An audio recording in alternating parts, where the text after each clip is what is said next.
एक अंग बना रहा था। तमिल में संगीत को इसे कहते हैं। यह अनेकार्थक शब्द है। इसे का एक अर्थ आकर्षित करना और दूसरा अर्थ स्वीकार करा लेना है। संगीत में सभी जीवों को अपने लय में मुक्त कर लेने की शक्ति होने के कारण तमिल में उसका नाम इसे कहा गया। इस प्रकार के नामकरण से ही हमें मालूम हो जाता है कि संगीत के प्रति तमिल लोगों के सूक्ष्म ज्ञान की अभिव्यक्ति कहाँ तक रही। तमिल लोग गायन के साथ चमड़े के वाद्य यानी अवनत वाद्य, वायु वाद्य यानी सुशिर वाद्य, तार वाद्य यानी तत् वाद्य, आघात वाद्य यानी गण वाद्य आदि यंत्रों का प्रयोग करते थे। तुंगापियम में संगीत कला। तुंगापियम तमिल का अति प्राचीन एवं प्रथम व्याकरण ग्रंथ है। यह ग्रंथ ईस्वी पूर्व 3री सदी की रचना मानी जाती है। इस ग्रंथ में संगीत संबंधित अनेक उल्लेख पाते हैं। वे सब तमिल संगीत कला की प्राचीनता को स्पष्ट प्रकट करने वाले सबूत हैं। इस ग्रंथ में 24 स्थानों में इसे शब्द का प्रयोग हुआ है जो संगीत से संबंधित है। ग्रंथ का द्वारा उल्लेख किए गए पाठ, वर्णम आदि शब्द भी संगीत से संबंधित हैं। प्राचीन तमिल भूमि प्राकृतिक गठन के अनुसार 5 भागों में विभक्त थी, जैसे कुरिंजी पर्वतीय प्रदेश, मुल्लै जंगली प्रदेश, मरदम खेती भूमि, नेगल समुद्र तटीय भूमि, पाले सूखा प्रदेश आदि। उक्त उन भूभागों के निवासी अपने अपने निवास स्थान में अलग अलग वाद्य यंत्रों का प्रयोग करते थे। उक्त उन भूभागों के वाद्य यंत्र और राग आदि भी उन भूभागों के नाम पर अभिहित थे। அழகிழந்து உயிர்த்தலும் ஒற்றிசை நீடலும் உழவென மொழிவர் இசையோடு சிவணிய நரம்பில் மறைய என்பதால் புலவர்। यह कथन संगीत पर तुंगापियम की परिभाषा है। इसका मतलब यह है कि संगीत शास्त्र के अनुसार वीणा नाद में स्वर और व्यंजन की ध्वनि अपने उच्चारण की मात्रा में सीमा से बढ़कर प्रकट होगी। संगम साहित्य और संगीत कला। संगीत के बारे में अनेक विषय तमिल संगम साहित्य के पत्तुपाट्टु, एट्टुतोगै, तिरुकुறள், சிவப்பதிகாரம், मणिमेखலை, 14 कणक आदि में से ध्यान होते हैं। समय अभाव के कारण उन सब में से कुछ पर अपना विचार यहाँ प्रकट करना चाहता हूँ। अगनानूर नामक काव्य में पहाड़ में रहने वाली एक महिला अपनी कुरिंजी भूमि के राग में गाकर बलवान हाथी को भी निस्तब्ध कर देती है और वो हाथी भी खेत के दान को भी ना गाकर और ना हिल कर ऐसे ही रहकर सो जाता है। कविता देखिए। ஒலியம்பார் மயில் புலரின குறிஞ்சி திருவரை மருங்கில் குறிஞ்சி பாட குழலும் கொள்ளாது நிறையினும் பெயராது படா பைங்கள் பாடுவெற்று ஒய்யன மனம் புகழ் மழகளில் உறங்கும்। नकली नामक ग्रंथ में से और एक उदाहरण देखेंगे। वो एक बड़ा जंगल है और वहाँ एक ऊंचा पेड़ खड़ा है। उस पर एक गिरगिट चढ़ता है। वो गिरगिट को पेड़ की ऊंचाई तक पहुँचना चाहता है, इसलिए वो एकदम ऊपर पहुँचने के प्रयास में है, लेकिन उसे नहीं हो पाता और वो थक कर आराम करने लगता है। उस समय पेड़ के नीचे भाट का एक दल आ ठहरा है जो गीत गाकर अपनी कला प्रदर्शित करने वाला है। उस दल के एक अपनी वीणा लेकर बजाता है। वीणा नाद सुनकर वो गिरगिट एकदम प्रफुल्ल होकर फुर्ती से पेड़ पर संगीत ने उसमें उत्तेजना को पैदा कर दिया। कविता देखिए, कानम वेंदिय वरंगूर கடத்திலை வேனில் ஓதி நிறம்பெயர் முதுகோத்து பாஞ்சாள் கடைய வாங்கி பாங்கர் ஏழுரை யாகம் ஏறும் தொழில்। कलितुगे नामक काव्य में और एक उल्लेख देखेंगे, यानी अपने को बांध रखे गए मजबूत कंप को भी उखाड़ सकने की शक्ति रखने वाला मस्त गज वीणा नाद में मुग्ध हो जाता है और यहाँ तक कि वो अपने महान बल को भी भूल कर रह जाता है।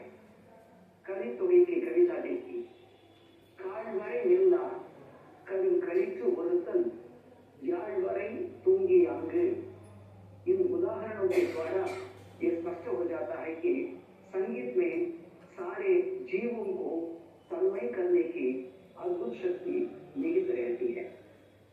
तमिल राग, मैंने इसके पूर्व ही उल्लेख किया है कि तमिल जन अपने निवास स्थान के अनुसार राग और वाद्य यंत्रों का प्रयोग करते थे। यहाँ तक कि वे दिन और रात के समय में जिस राग को गाना चाहिए उसका निर्धारण भी कर रखे थे। नैद भूमि में यानी समुद्र तटीय भाग में रहने वाले जन सेवड़ी नामक राग में गीत गाते थे। असल में यह राग तो मन की व्यथा प्रकट करने वाला है। पुरानानुर नामक ग्रंथ में एक कवि का उल्लेख है। एक दाता के पास गया एक चारण, उसकी दानशीलता देखकर एकदम भाव विभोर हो जाता है। वो उसकी प्रशंसा में ऐसा गाता है कि हे राजन, तुमने अपनी दानशीलता से हमें ऐसे असमंजस में डाल दिया जिससे हम सवेरे गाने वाले राग को रात में और रात में गाने वाले राग को सवेरे गा रहे हैं। कविता देखिए, नल्ली वालियो नल्ली नल्लन माலை மருதம் பண்ணி காலை கைவரி மருங்கில் செவ்வரி பண்ணி வரவெமர் மறந்தனர் அதுनी। मुल्ले मुलबा यानी जंगली प्रदेश के निवासी मुल्ले राग में यानी सादारी नामक राग में गाते थे। शाम के समय में गाए जाते इस राग पर मधुरी कांजी नामक काव्य का उल्लेख देखिए। इस भूभाग में डोल और डमरू बज उठी, वीणा में सेवड़ी नामक राग बजाई गई और वहां की महिलाएं मंदिर में ईश्वर की उपासना में गई। मधुरी कांजी की एक कविता देखिए, திரவு மெய் நிறத்து செவ்வழி பண்ணில் குரல் புணர் நல்யாழ் முடவோடொன்றி நுண்ணீர் ஆகுழி இரட்ட பலவுடன் உன் சுடர் விளக்கம் मुंदुरु मड़योड़। वाद्य यंत्र का प्रयोग, संगम जमाने में वीणा बांसुरी ये दोनों वाद्य विशेष रूप से प्रयुक्त थे।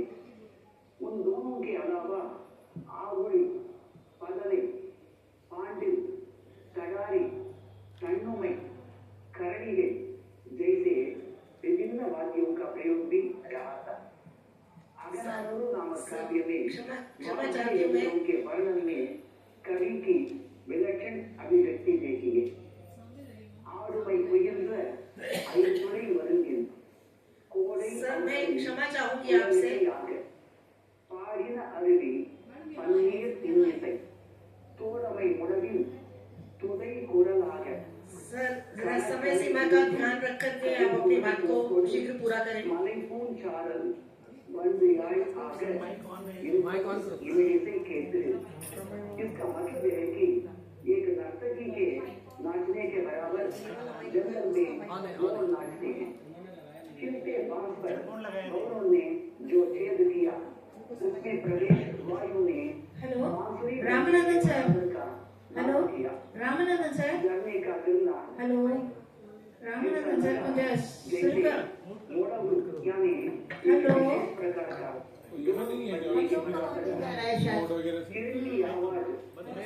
रामनाथन सर, पहाड़ के भवन में होते ब्रह्म का गुंजन वीणा नाद बराबर है। इस प्रकार विभिन्न भाषी सर समय हो गया आपका। हेलो रामनाथन सर கொஞ்சம் டைம் பாருங்க समय हो गया आपका।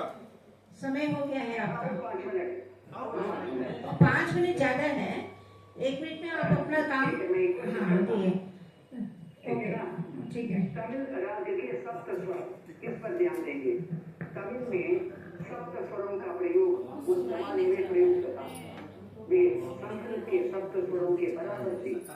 यह उल्लेख हमें तमिल के प्रथम महाकाव्य शिवपरिवार से मिलता है। कविता का उल्लेख कुरले तुत्तम कैकेड़े उड़ैये எளியே விடரி சாரம் என்றிவை 7 वगे இசைக்கும் ஏதும் பெயரே। यहाँ संस्कृत के 7 स्वरों को तमिल में आ ई उ ए ऐ ओ यानी सा रे ग म प ध के बराबर बना गया है। शिलालेख और शिलामूर्ति इससे मैं समाप्त करता हूँ। प्राचीन काल के तमिल जन संगीत के महत्व पर अधिपरिचित थे। इसलिए उस जमाने में वे मंदिरों का निर्माण करते समय में भी संगीत की अनोखी ध्वनि निकल आने के रूप में वहां के खंभों को स्थापित करते थे। ऐसे विशेष खंभों को जब हम थोड़े हल्के से मारते हैं तब उनमें से विशेष नाद निकल उठता है। खंभ में से हेलो रामनाथन सर निकल पड़ती है। इस प्रकार के मंदिर सर रामनाथन सर प्लीज अनेक स्थानों में देख सकते हैं।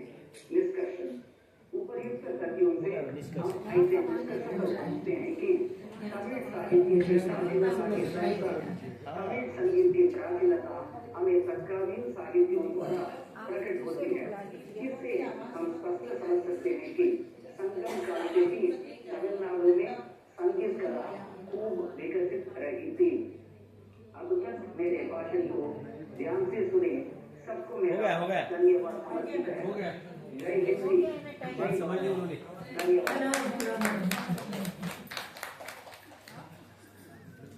धन्यवाद सर।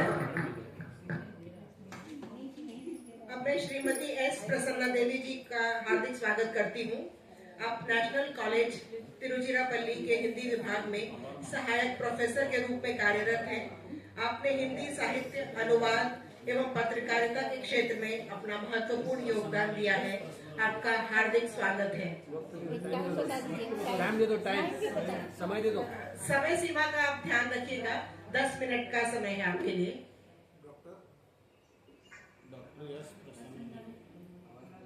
श्रीमती एस प्रसन्ना देवी जी।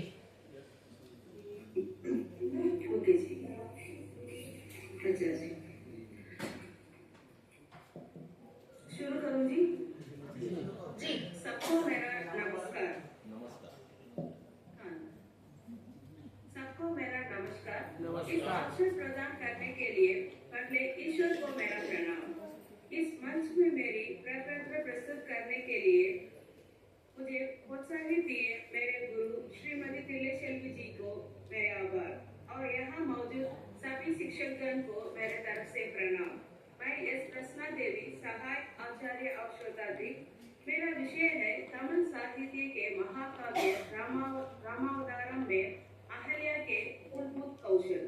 तमिल साहित्य का साहित्य अत्यंत पुराना है।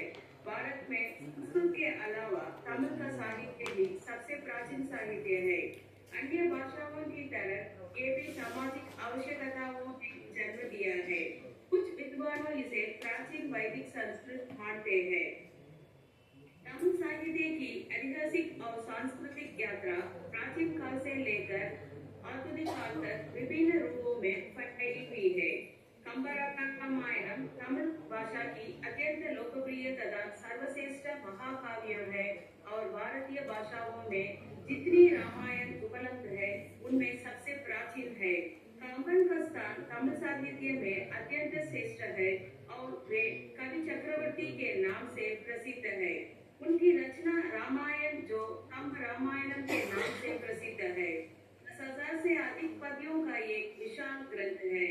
रामावतारम जो 12वीं शताब्दी से रचाए महाकाव्य वाल्मीकि की रामायण संस्कृत में मूल महाकाव्य रामायण पर आधारित है। रामावतारम कई पहलुओं में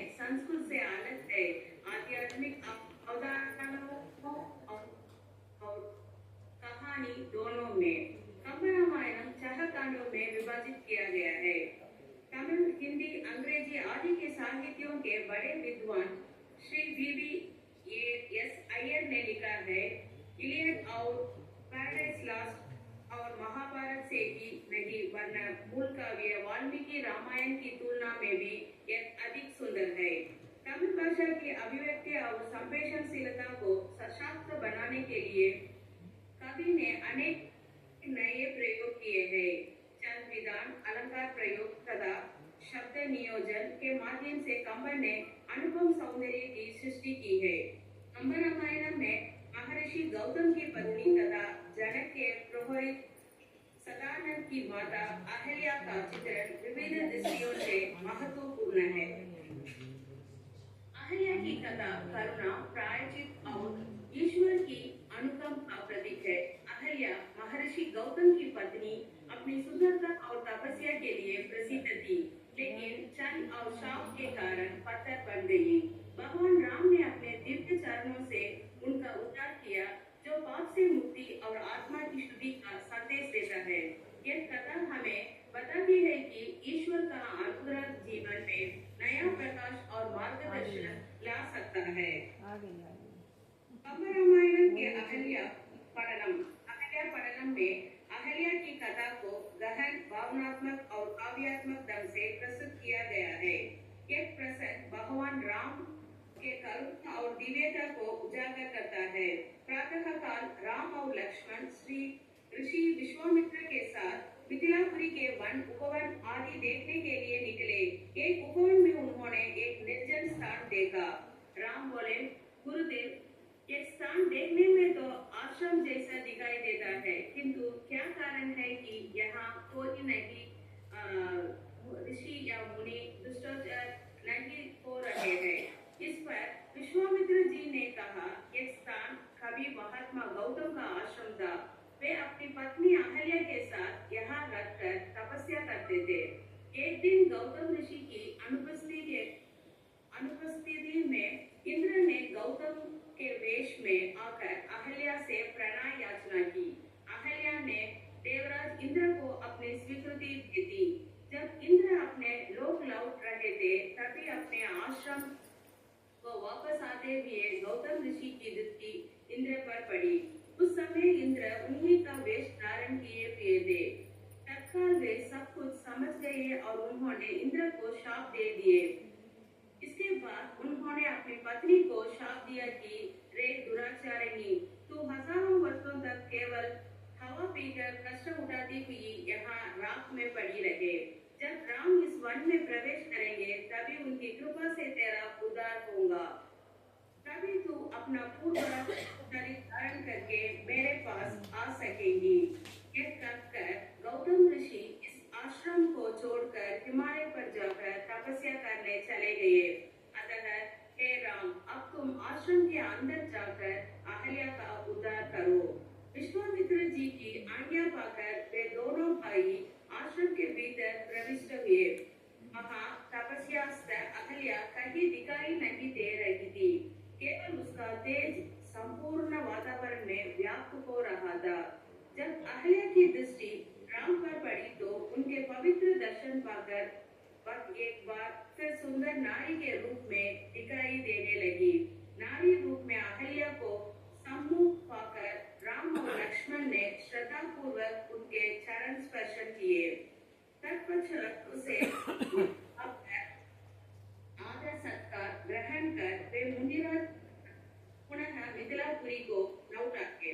कंब रामायण में मित्र अहल्या के चरित्र की प्रशंसा गौतम मुनि के सामने करते हैं। विश्वामित्र स्वीकार करने के लिए गौतम को आदेश देते हैं। अहल्या को स्वीकार करने के लिए राम गौतम से निवेदन करते हैं। ऐसा वर्णन रामचरितमानस में नहीं मिलता। एक पतिव्रता के पथभ्रष्ट होने पर पुनः पति द्वारा उसे स्वीकार कराने का वर्णन कंबन के अत्यंत प्रगतिशील विचारों का द्योतक है। अहल्या पत्थर बन गई थी, लेकिन अब एक नदी के समान थी जो सूखी हुई थी और केवल राम जैसे किसी व्यक्ति की करुणा से पुनर्जीवित हो सकती थी। इसे कंबन ने इस प्रकार बताया है कि कल आइनाल अवल कान्वदोरुवन तन सला आरुयिरुक्कु अरुள் செய்யும்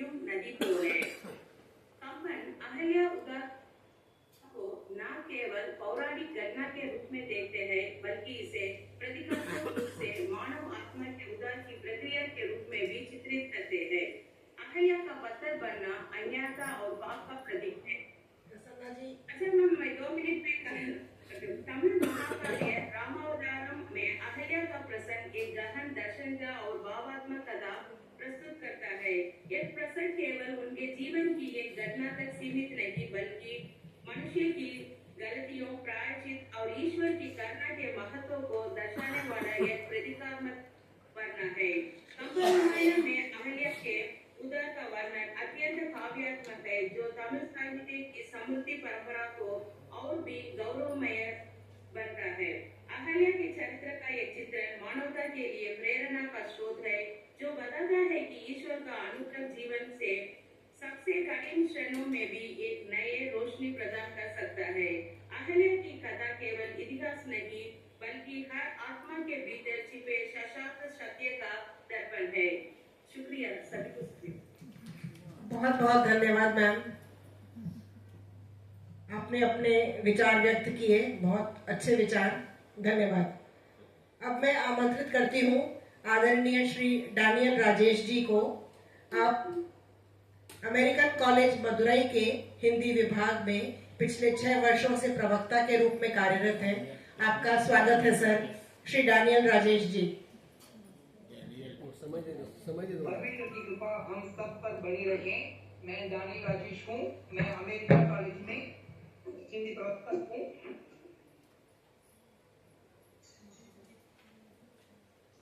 मैम समय बोल दो।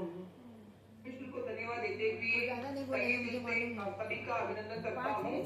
सर समय का ध्यान रखिएगा। कि तमिल साहित्य में मूलभूत कौशल, 5 मिनट से ज्यादा नहीं बोलती। हर एक भाषा की अपनी अपनी एक विशिष्ट पहचान होती है, वैसे ही तमिल भाषा भी अपनी विशिष्ट पहचान रखती है।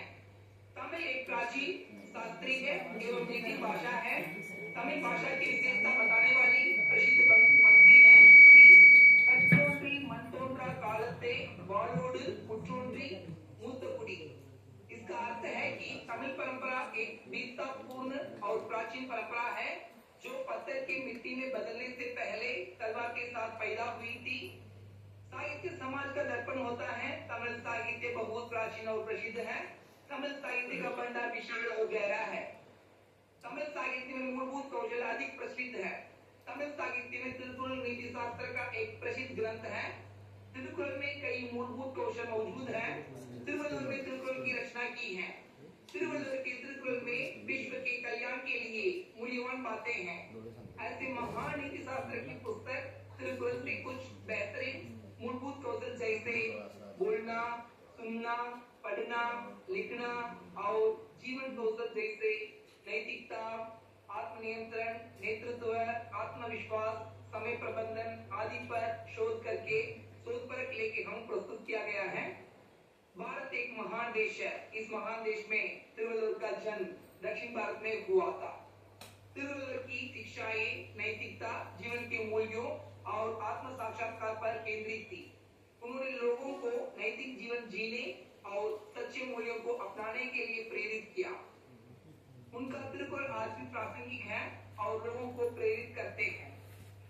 तिरुकुरल की महिमा का वर्णन करने वाली पंक्तियां इस प्रकार हैं। जीवन के हर क्षेत्र में वल्लुवर का अभिधान, दुनिया के साहित्य में माना कुरल महान। अर्थात जीवन के हर क्षेत्र में वल्लुवर का महत्व है।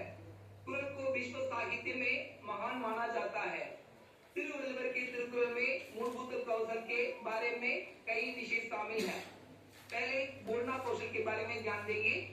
बोलना अक्सर सबसे महत्वपूर्ण भाषा कौशल माना जाता है, क्योंकि ये सीधे मानव संचार को सक्षम बनाता है। एक सामाजिक और व्यावसायिक दोनों तरह से दूसरों के साथ बातचीत की सुविधा प्रदान करता है, जिससे व्यक्ति अपने विचारों और भावनाओं को प्रभावी ढंग से व्यक्त कर सकता है। प्रभावी ढंग से बोलने से व्यक्ति का आत्मविश्वास बढ़ता है, रिश्ते बनते हैं और सांस्कृतिक समझ बढ़ती है। तमिल साहित्य तिरुकुरल में बोलना कौशल के बारे में बहुत सारी विशेष जानकारी मिलती है। उदाहरण के लिए तिरुकुरल की कुछ पंक्तियां इस प्रकार हैं। दुख वर्धक दारिद्र्य भी छोड़ जाएगा साथ, सुख वर्धक प्रिय वचन यदि बोले सबके साथ। इसका अर्थ है, जो किसी से मधुर वचन बोलता है उसे कभी दरिद्रता नहीं होती।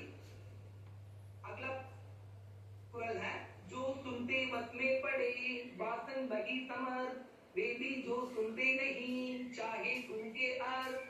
इसका अर्थ है बोलना एक ऐसा गुण है जो श्रोता को मोहित कर लेता है और जो लोग नहीं सुन रहे हैं उनमें भी सुनने की इच्छा पैदा कर देता है। सुनना कौशल, सुनना बोलने का प्रतिरूप है और एक प्रभावी संचार में उतना ही आवश्यक है। इसके बारे में कुरल देखें। धन धन में तो श्रवण धन, दृढ़ता अधिक प्रदान, सभी धनों में धन वही, पाता शीर्ष स्थान।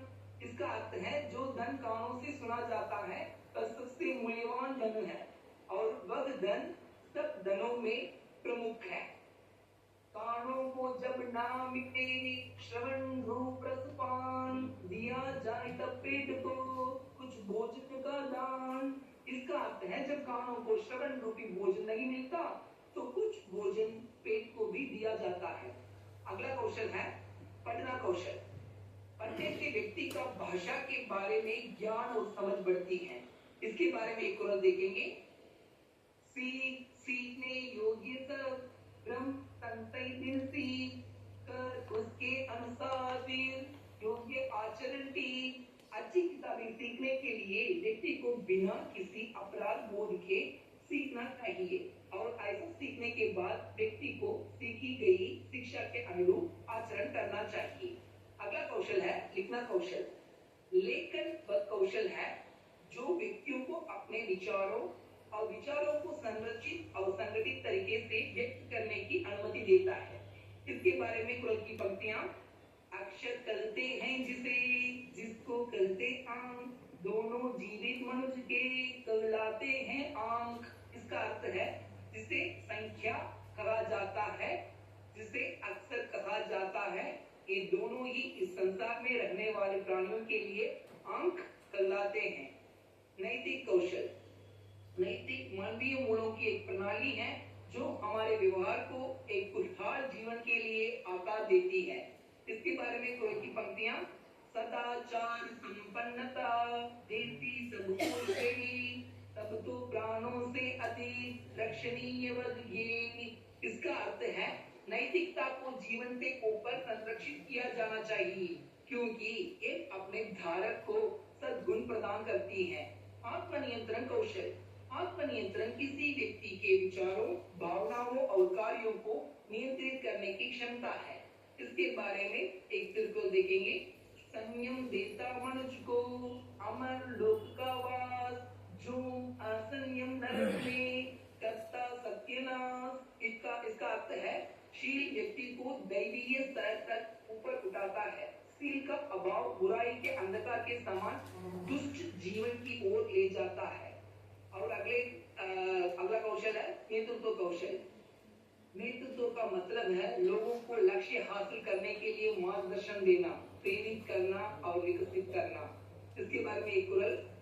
धैर्य तथा अविलंबना विद्या भी हो साथ, ये तीनों भूपाल को कभी न छोड़े साथ। इसका अर्थ है जो राजा दान, कृपा, राजदंड का शासन और दुर्बल प्रजा की रक्षा इन चारों गुणों से युक्त हैं, वह सभी राजाओं के लिए दीपक के समान है। आत्मविश्वास कौशल। आत्मविश्वास को किसी भी क्षमताओं और निर्णय पर भरोसा रखने का एक तरीका माना जाता है। इसके बारे में एक बार ध्यान देंगे। संकल्पित सब वस्तुएं यथा किया संकल्प, संकल्प का जाएगा यदि वह दृढ़ संकल्प। इसका अर्थ है यदि कोई व्यक्ति कुछ करने का इरादा रखता है और उसे पूरा करने का दृढ़ संकल्प रखता है तो वह सब कुछ हासिल कर लेता है जिसे वह हासिल करना चाहता है। आखिरी कौशल है समय प्रबंधन कौशल। समय प्रबंधन कौशल किसी कार्य को प्रभावी ढंग से करने के लिए समय को व्यवस्थित और योजना बनाने की क्षमता है। इसके बारे में तुरंत ध्यान देंगे। है क्या कार्य असाध्य भी यदि अवसर को जान, समुचित साधन के सहित करता कार्य सुजान। इसका अर्थ है अगर सही समय पर सही कौशल और राजनीति के साथ किया जाए तो उसे हासिल करना बहुत मुश्किल नहीं है। चाहे तो गोलोक भी आ जाएगा हाथ, समय समझकर यदि करे युक्त स्थान के साथ। इसका अर्थ है यदि कोई व्यक्ति सही समय और स्थान जानकर कोई कार्य करता है तो यदि वह संपूर्ण पृथ्वी भी प्राप्त करना चाहिए तो उसे अवश्य प्राप्त हो जाती है। उपसंहार के रूप में मैं यही कहना चाहता हूँ, मूलभूत कौशल उन क्षमताओं और गुणों को कहते हैं जो हमारे जीवन में सफलता प्राप्त करने और हमारे व्यक्तिगत जीवन में सुधार लाने में मदद करते हैं। एक कौशल हमें अपने लक्ष्यों को हासिल करने में मदद करते हैं। तमिल साहित्य की दुनिया बहुत बड़ी है, ये दिन प्रतिदिन विकसित हो रही है। ऐसे महत्वपूर्ण तमिल साहित्य में हमें तत्व में वर्णित कौशल जैसे बोलना, सुनना, पढ़ना, लिखना, नैतिकता, आत्मनियंत्रण, नेतृत्व, आत्मविश्वास और समय प्रबंधन आदि के बारे में विशेष जानकारी मिलती है। साहित्य हमें इन बुनियादी कौशलों का पालन करके जीवन में आगे बढ़ने की प्रेरणा देता है। इस शोध पत्र में तमिल साहित्य सिर्फ विभाग मूलभूत कौशल पर शोध कार्य करके शोध पत्र प्रस्तुत किया गया है। प्रत्येक मनुष्य को इन मूलभूत कौशलों को अपनाना चाहिए और उच्च स्तर पर पहुंचना चाहिए। इसी के साथ मैं अपना प्रपत्र वाचन समाप्त करना चाहता हूँ। धन्यवाद एवं शुभदी। जय भारत, जय भारतीय। धन्यवाद, धन्यवाद सर। मानवीय कौशल का महत्व, उसका विकास तमिल साहित्य में किस प्रकार वर्णन किया गया है, इसका बहुत सुंदर तरीके से आपने उसको हमें बताया। हार्दिक धन्यवाद आपका। अब मैं डॉक्टर राजलक्ष्मी कृष्णन जी को आमंत्रित करना चाहती हूँ, अपने विचार व्यक्त करें। आपका स्वागत है मैम। समय सीमा 7 से 10 मिनट। मुझे बुलाया गया है अभी, राजलक्ष्मी कृष्णन को मुझे बुलाया गया है। जी मैम।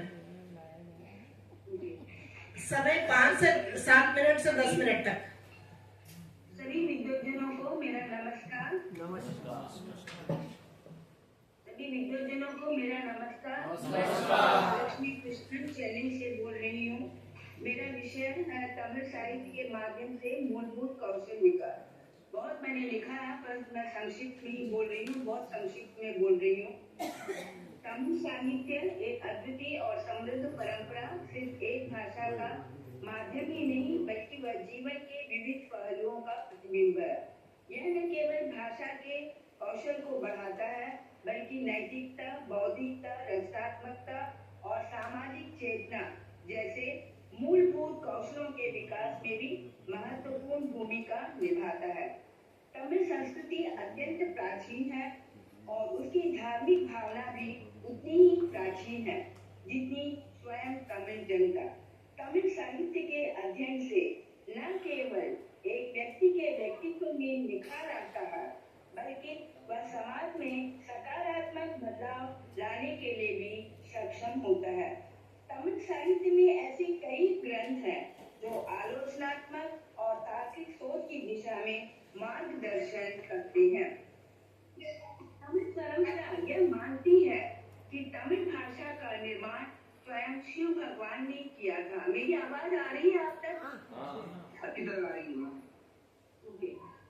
तो तमिल परंपरा यह मानती है कि तमिल भाषा का निर्माण स्वयं शिव भगवान ने किया था। उसके व्यापक प्रचार के लिए अगस्त्य ऋषि को तमिल भाषा का ज्ञान दिया था। तमिल संगम के संस्थापक स्वयं शिव जी और मुरुगन माने जाते हैं। ग्रामीण लोग मारियम्मा शीतला देवी की भी पूजा करते थे। संगोत्तर काल में शिल्पाधिकारम, मणिमेगले आदि काव्य जैन और बौद्ध धर्म एवं दर्शन पर आधारित प्रबंध काव्य हैं। इनका काल द्वितीय शताब्दी है। शिल्पाधिकारम में बड़े बड़े नगरों में मंदिरों का होना, उत्सव मनाना आदि का वर्णन है। बौद्ध धर्म और दर्शन पर आधारित इसी युग का दूसरा प्रबंध काव्य मणिमेगले अपने समय के मंदिरों का वर्णन करता है। दोनों काव्यों में शिव भगवान का भी उल्लेख है। इससे हमें पता चलता है कि उस समय शैव धर्म की प्रमुखता थी। अहिंदी प्रदेश के शॉर्ट में मैं बता रही हूँ, वैसे मेरा पेज 10-12 पेज है। अहिंदी प्रदेश के अनेक साहित्यकार जिनकी मातृभाषा तमिल, तेलुगु, मलयालम, कन्नड़ आदि रही, उन्होंने उत्तर और दक्षिण भारत को मिलाने के लिए साहित्य सेतु का काम किया। जैसे तमिल भाषी डॉक्टर एम शेषन ने अनेक पुस्तकों का प्रकाशन किया, लगभग 30 ग्रंथों की भी रचना की, जैसे तमिल संस्कृति, तमिल साहित्य, एक पंचदश इत्यादि इत्यादि। और इसके बाद इन रचनाओं के माध्यम से छात्रों में भाषा की समझ विकसित होती है। शब्दों का चयन और वाक्य रचना में कौशल आता है। काल काव्य शास्त्र में कविता और गद्य के माध्यम से अभिव्यक्ति के विभिन्न रूपों को समझने का हमें अवसर मिलता है। इससे छात्रों को न केवल भाषा की संरचना समझ आती है, परंतु वे भी एक अच्छे लेखक और वक्ता बन सकते हैं। तमिल नीति काव्य तिरुकुरल को शेषन जी ने अपने साहित्य में विशेष स्थान दिया है। इसमें कुल 1330 कुरल है। वैसे देखा जाए तो तिरुवल्लुवर ने इसकी रचना की है। 10-10 कुरलों में बांटकर हर 10 कुरल के अंदर किसी एक गुण, संस्कार या सिद्धांत को स्पष्ट किया गया है। विभिन्न धर्मावलंबी भी तिरुकुरल की प्रशंसा करते हैं। जाति भेद पर जब लोग लड़ रहे थे, तब निर्भय होकर तिरुवल्लुवर ने तमिल नीति काव्य की रचना की। तिरुवल्लुवर धर्म पर विश्वास रखते थे। उनका कहना था कि भूलकर भी दूसरों की हानि नहीं सोचना चाहिए। ऐसे सोचने वाले की स्वयं की हानि होती है। अंत भला तो सब भला, अतः लक्ष्य की प्राप्ति के लिए सही मार्ग अपनाना बहुत जरूरी है। दूसरों का बुरा कर लक्ष्य को प्राप्त करना बहुत गलत है। मनुष्य का आचरण ऊंचे लक्ष्य और आदर्श की प्राप्ति के लिए होना आवश्यक है। धनाभाव या दरिद्रता के कारण गलत कार्य न करें। तमिल साहित्य एक परिदृश्य इसमें इसका उल्लेख हुआ है। संगकालीन कवियों ने भी हमेशा सादा जीवन, उच्च विचार, जो भारतीय संस्कृति का केंद्रीय विचार है, उसी संस्कृति को अपनाया। वे मांगना बुरा मानते थे और उससे भी अधिक मांगने वाले को मना करने वाले के व्यवहार को और भी नीच कर्म मानते थे। तमिल भाषी जहाँ कहीं भी जाते थे, अपने साथ अपनी संस्कृति और अपनी वैचारिक संपदा को ले जाते थे। संघकालीन युग में आत्मसम्मान, आत्मगौरव को बहुत अधिक महत्व दिया गया है।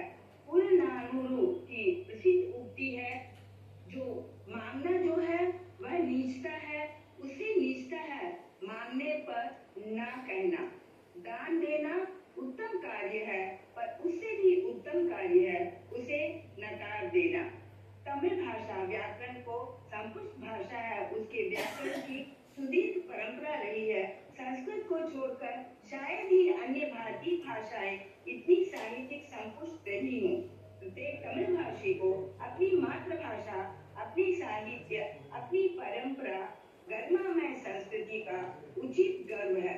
यादुम ऊरे यावनुम केले, मतलब हमें विश्व बंधुत्व की भावना है। कहते हैं कि सारा विश्व जो है हमारा देश है और सभी वहाँ के देशवासी जो है, वहाँ के लोग जो हैं, वे हमारे भाई बंधु हैं। तिरुज्ञान संबंधर की जीवनी मैंने भी लिखी है, जिसको पढ़ने से छात्रों में अनुशासन, सहानुभूति, प्रेम, दया, करुणा और कौशल का विकास होता है।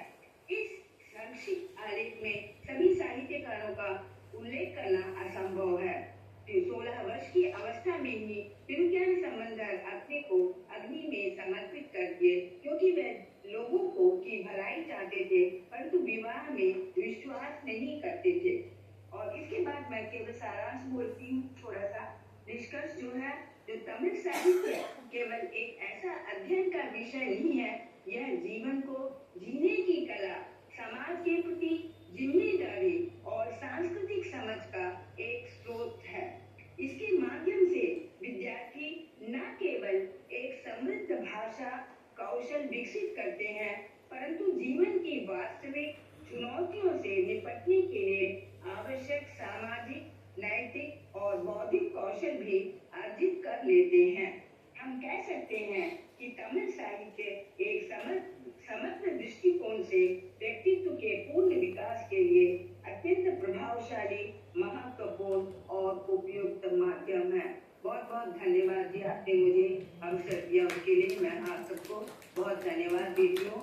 मुख्य अतिथि को और डॉक्टर वानरेड्डी जी को, भवानी जी को, सभी को मेरा और कुलकर्णी जी को, सभी को मेरा नमस्कार। मैं भी आना चाहती थी, हैदराबाद आना चाहती थी, परंतु मेरी तबीयत ठीक नहीं है, मुझे भी 2 दिन से बुखार है, इसलिए मैं नहीं आ सकी। संक्षेप में मैंने अपने विचार आपके सामने प्रस्तुत किया और आप सब लोगों को मैं फिर से धन्यवाद देती हूँ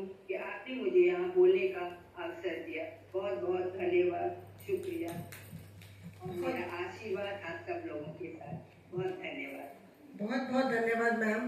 साहित्य के दूरगामी प्रभाव के संबंध में आपने अत्यंत सुंदर विचार प्रस्तुत किए। आपका अभिनंदन और आभार। आज के सत्र के मुख्य वक्ता के रूप में मैं श्रीमती वी पद्मावती जी को आमंत्रित करती हूँ। आप हिंदी और तमिल साहित्य के तुलनात्मक अध्ययन एवं अनुवाद के क्षेत्र में सक्रिय रूप से कार्यरत हैं। आप संप्रति PSGR कृष्णमल महिला महाविद्यालय के विभाग का अध्यक्ष के रूप में कार्यरत हैं। आपका स्वागत है मैम। समय का ध्यान रखिएगा, 10 मिनट का समय है मैम। नमस्ते। जो अवसर मुझे दिया गया है, मेरी आवाज अब पहुंच रही है? प्रोफेसर सुनील बाबूराव कुलकर्णी जी को, सरदार जी को, मेरे गुरुगत माननीय ऋषभदेव शर्मा जी को, और सबसे बहुत महत्वपूर्ण बात और मेरे लिए बहुत ही संतोषजनक बात है कि गंगाधर बाबा जी ने बहुत ही सुंदर एक विषय दिया है इस संगोष्ठी के लिए। आज के संदर्भ में बहुत ही महत्वपूर्ण विषय है ये। और डॉक्टर भवानी जी को मेरा नमस्कार और मेरे पूर्व वक्ता जी, प्रसन्ना जी, और राजलक्ष्मी जी, सबको मेरा नमस्कार। और विशेष रूप से रचना जी, आपको भी मेरा नमस्कार। और ये जो विषय दिया गया है आज के संदर्भ में इसीलिए बहुत ही महत्वपूर्ण है क्योंकि हम आज एक तरह से मल्टी डिसिप्लिनरी की बात कर रहे हैं। साहित्य की जो निर्धारित मापदंड तक ही रह जाएगा तो उसके जो महत्ता है वो शायद उतनी नहीं रह पाएगी पहले जो रहता। वो हम सब अध्यापक महसूस कर रहे हैं। तो हमें यदि आगे के कदम रखना है, यदि हमें आगे के चरण तक पहुंचना है तो जीवन के लिए जो भी आवश्यक है, जो मूलभूत जो कौशल है उसकी बात है, उस तक हमें साहित्य को लेके जाना है। उसमें किस तरह की नीतियाँ उपलब्ध है हर एक भारतीय साहित्य में, यदि हम उनके खोज निकालेंगे और आगे की पीढ़ी तक लेके जाएंगे तो आराम से हमारे हर एक भारतीय साहित्य आगे की नई पीढ़ी तक पहुंच जाएगी। इसमें कोई भी संदेह नहीं है। तो इस दृष्टि से अपना जो विषय है उसे समेकित किया है तमिल साहित्य में मूलभूत कौशल और तिरुकुरल के विषय संदर्भ में, क्योंकि तिरुकुरल को छोड़ के मूलभूत कौशल के सभी मुद्दों को उसमें समाहित किया गया है। तो किसी भी मनुष्य के जीवन के प्रति सकारात्मक दृष्टिकोण और परिस्थितियों के अनुकूल अपने को ढालने की जो क्षमता है उसके जीवन की सफलता पर निर्भर रहती है। तो हम किसको सफल मानेंगे? यदि वो आर्थिक दृष्टि से भी होना चाहिए, यदि आर्थिक दृष्टि से है, मानसिक तौर पर कोई भी असंतुलित है, उसे इतनी संतुष्टि नहीं मिलती है तो वो सफल नहीं माना जा सकता उस मनुष्य को। तो पूर्ण रूप से यदि एक सफलता मिलनी चाहिए मनुष्य को तो उसे एक टोटलिटी में, पूर्णता में देखना है। तो हम देख सकते हैं कि तिरुकुरल जैसे जितने भी ग्रंथ है, हमारे पूर्ववक्ताओं ने बताया है कि कैसे संघकाल में किस तरह के उनके लिए कैसे फायदा। हमारे रघुनाथन जी ने बताया कि संगीत, इस तरह के जितने भी स्किल्स है इसे लेके हम कैसे आगे आ सकते हैं, ये हमने देखा था। फिर भी संक्षेप रूप से मैं हमारे जो तमिल साहित्य में संघकाल से लेके उसके बाद जो संवत्सर काल जिसमें ये नालड़िया, ब्राह्मणी कड़िके, येलादी, इस तरह के जितने भी नीतिपरक ग्रंथ हैं वे सब में मूलभूत कौशल के लिए जितने मूलभूत कौशल का मतलब है बहुत सारे थे, 100 से भी ज्यादा मूलभूत कौशल मनुष्य के लिए आवश्यक है इसे माना जा सकता है। और मूलभूत कौशल को हम 2 श्रेणियों में देख सकते हैं। एक गुणपर आधारित या इसकी जो परिभाषा है उसे हम ऐसे परिभाषित भी कर सकते हैं कि मनुष्य के जीवन को सुचारू एवं सफल ढंग से व्यतीत करने के लिए जिन गुणों और क्षमताओं की आवश्यकता होती है उन्हें मूलभूत कौशल कहा जाता है। देखिए, यदि हमें एक है वाली थिंग्स है और दूसरा है टेक्निक्स। तो टेक्निक्स तो हमें मिल जाएगा, यदि आप आगे है, आज इतना डेटा कंप्यूटर है, तो सबको लेके हम टेक्नोलॉजी को तो हम अर्जित कर सकते हैं, कोई भी जितनी भी डिग्रियां प्राप्त कर सकते हैं, लेकिन जो गुण है उनके लिए हमें इस तरह के जो साहित्य के द्वारा जो ज्ञान दिए जाते हैं उन पर निर्भर करना ही पड़ेगा। इसको छोड़ के और कोई रास्ता नहीं हो सकता है सफल जग से। हम मोटिवेशनल और जैसे हमारे जो आगे की पीढ़ी को लेके जाने के लिए जो बातें हैं उन महत्वपूर्ण बातों पर मैं अपना जो विषय है उससे मैं फोकस करती हूँ।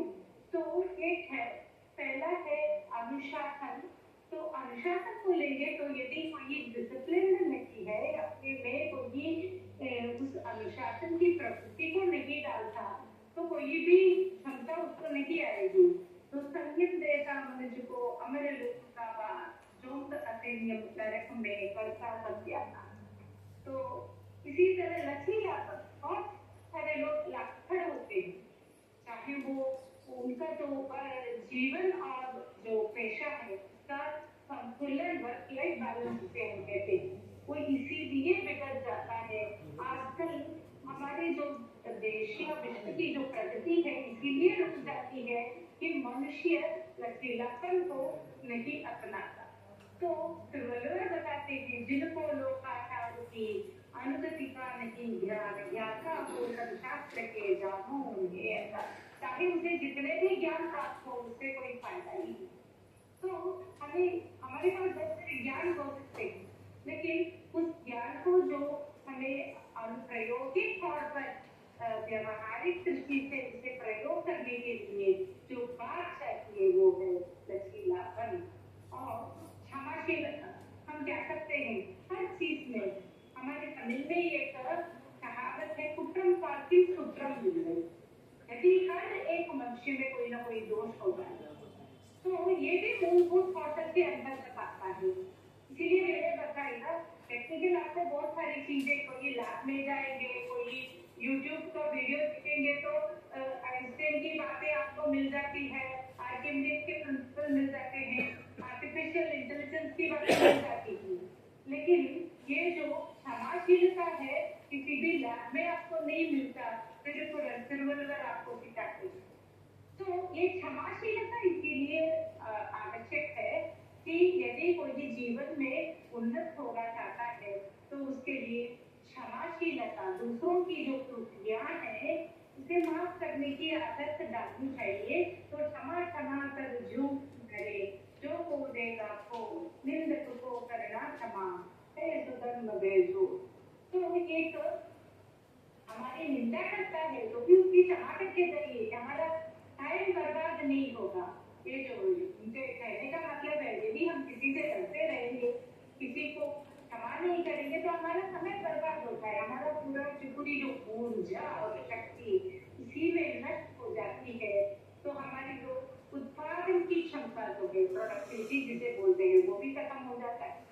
तो ये भी मूलभूत कौशल के अंतर्गत आता है।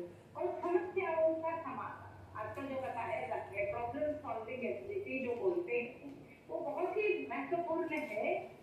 किसी भी विषय में हमें सफलता हासिल करने के लिए तो पंचेंद्रिय निर्णय किया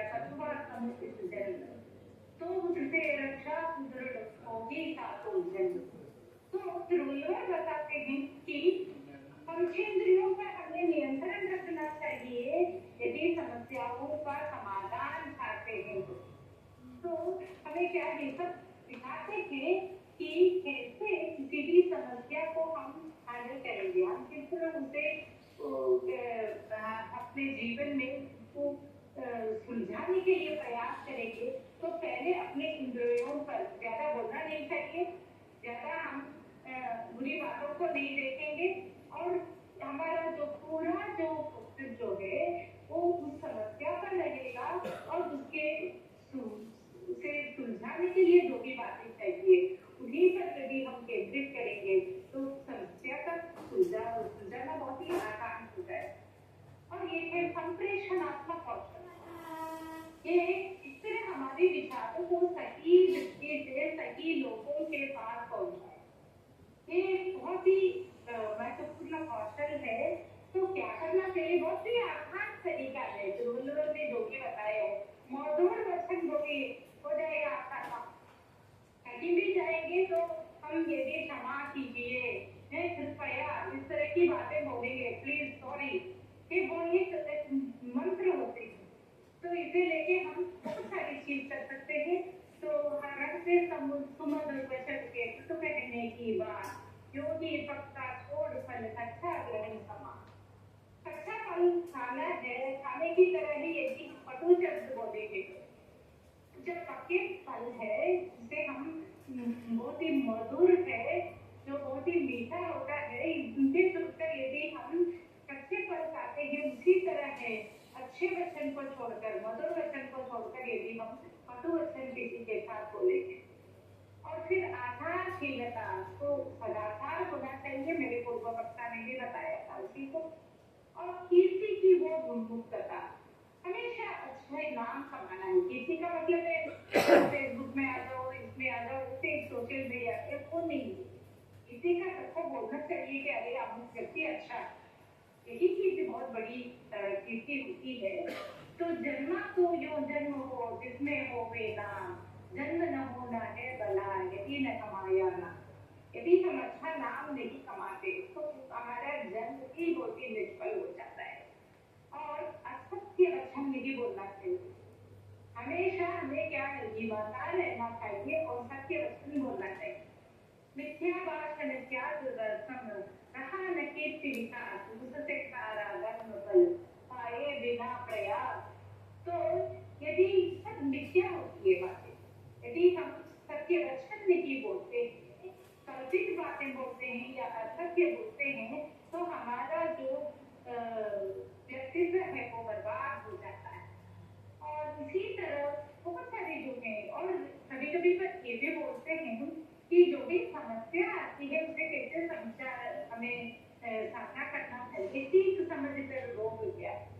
और मान लीजिए कोई डॉक्टर है, वो कैसे अपने रोग सहारे के लिए, डॉक्टर को कैसे रहना चाहिए, पिता को कैसे रहना चाहिए, एक पुत्र के लिए कौन सी मूलभूत कौशल चाहिए, एक माता के लिए क्या क्या चीजें होती है, और एक राजा के लिए क्या क्या करना चाहिए, उसे कैसे धनार्जन करना चाहिए, उसे कैसे वितरित करना चाहिए, ये सब समय का प्रबंधन कैसे करना चाहिए।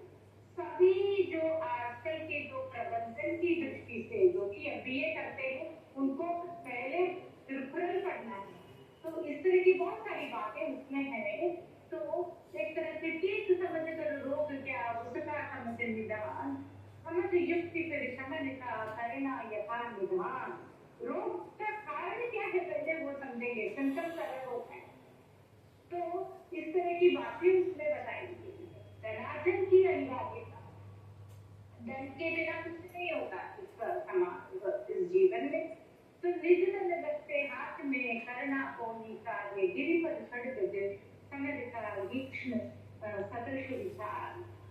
और नेतृत्व की शक्ति, तो नेतृत्व एक लीडरशिप की होती है।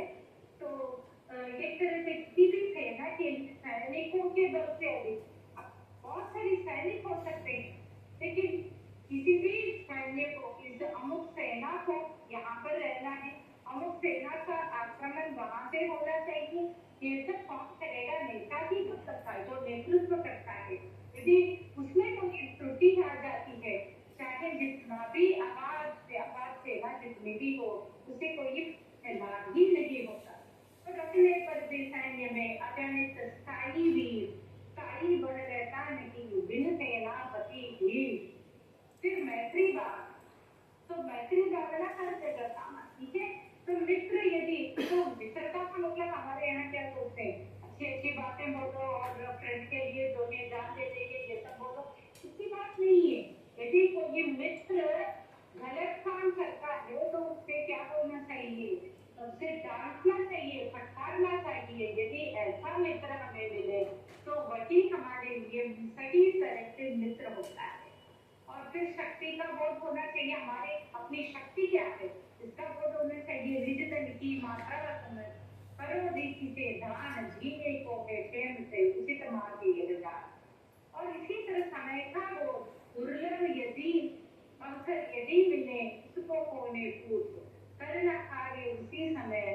दुष्कर था। तो इसी तरह समय का प्रबंधन कैसे करना चाहिए? यदि हम समय का सदुपयोग नहीं करेंगे, बाद में हम बचता है और समय एक बार निकल जाता है तो बाद में नहीं मिल सकता।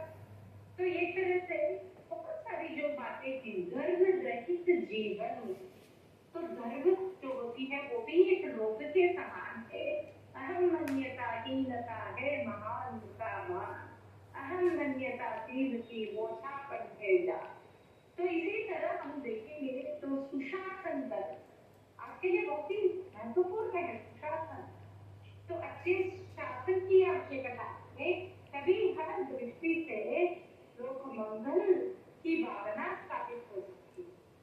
तो जन रक्षण कर शत्रु से धन का पालन कर, दोषी को दे दंड को दोष न पर कृप जाओ। एक राजा का कैसे होना चाहिए ये हम इसमें देख सकते हैं। तो इसी तरह हम देखेंगे तो जन्म से लेकर कोई भी बच्चा अगर उस बात को सीखने लगता है, कुछ बातें उसके लिए आनुवंशिक दृष्टि से मिलती है, फिर भी जीवन में अधिकतम बातों को वह अपने परिश्रम के द्वारा ही सीखता है।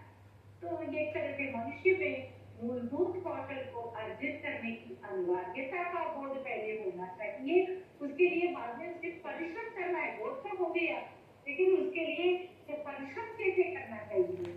तो हर एक कार्य की अपनी अपनी कुंजी होती है, तो उसे कैसे प्रयोग करना चाहिए, तो ये साहित्य हमारे लिए ये सब मार्गदर्शन देता है। तो इस दृष्टि से संस्कृत से लेकर आज तक सभी साहित्य में सैकड़ों साहित्यिक रचनाएं उपलब्ध हैं, जिनका उद्देश्य भले ही मूलभूत कौशल प्रदान करने की न हो, लेकिन परोक्ष रूप से उनका उद्देश्य यही रहा है और यही से करते आ रहे हैं।